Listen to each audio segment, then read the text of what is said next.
Second day ko guys dito ngayon sa Glenmore Park. So far so good. Kaya nag-request ako sa amo ko na dito na lang ako mag-duty. Kaya siguro dinala niya ulit ako rito.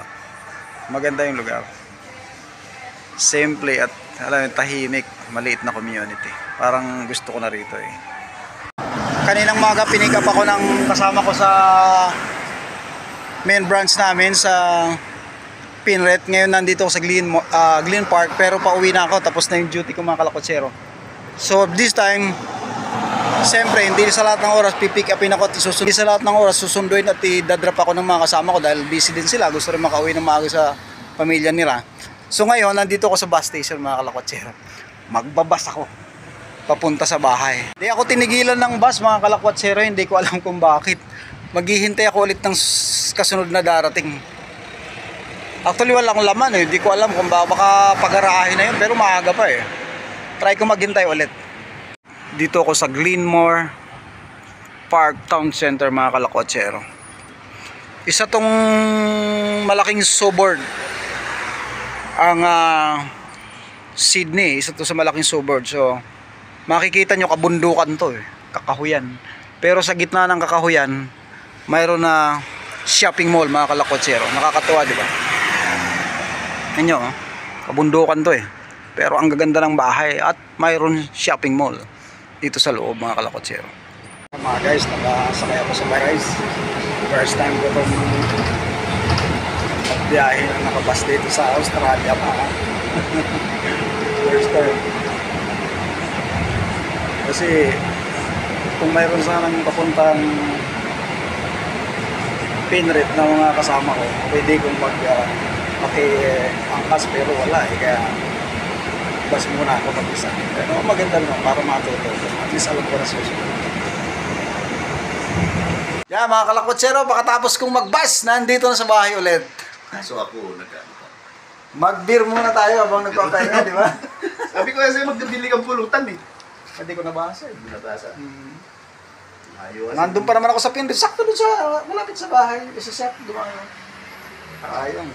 Dito na ako mga kalakotsero, nag-bus ako. Ay napakasimple naman pala. Dito lang malapit sa bahay ang hinto. Sa metro station. Done for today, my friend. Natututo na ako mag-ikot-ikot. Ito kararating lang oh. Unang araw. Helicopter ako. Masaya, masaya. Maya-maya, okay na yung pa ako. Maganda na yung pa ako. Okay na, okay na. Pinapractice ko kanina habang wala akong ginagawa. Ginaganon ko. Na ano lang to, kasi pumasok ako maghapon tapos nabasa. Nagbanyo ako. Ganda oh. Mainit oh. Ganda lang lugar namin. Di pa ako guys nagbibihis oh. Galing sa trabaho, tumatagay muna kami. Luis oh. Heniken. Tapos yung leftover namin na baboy kanina, kagabi.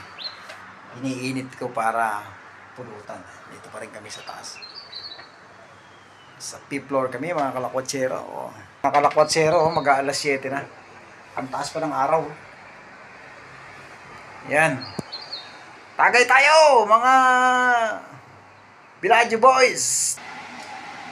Eksakto 1 month ako ngayon, mga kalakotsero. Ngayon lang kayo magluluto ng pagkain. Yan. Dahil may kasama na ako eh. Nalulungkot ako magluto mag-isa eh. So mayroon kaming adobong baboy ngayon. Lumayas yung kasama naming Aussie. Kasi magulo kaming dalawa. Di sila, baka pag naamoy nila yung amoy ng suka na nasusunog, yan naman nangyayari dito sa bahay. Dahil napakabango ng bahay eh. Virgin na virgin ng bahay. Makaka-amoy sila ng paksiw dito. Adobo. Yung papaitan bro na napakaba. Oo, yung papaitan. Kasi sabihin mo siguro. Ano nangyayari dito sa mga Pilipino kumakain ng bulok ng mga ito? Sabihin niya siguro, Pilipino eat grass, no? Ang guys, ngayon lang kayo magluluto. Mula nang dumating ako dito, eksakto 1 month ako. Si Luis naman, dumating to kagabi na ganitong oras din, mag-aalas 10. So, tingnan natin ang adobong Australia, mga kalakotsero, ha? Adobong baboy, mga kalakotsero. Simula na ng tagumpay ni Luis to. Mamaya kain tayo mga kalakotsero. Nagluluto muna kami.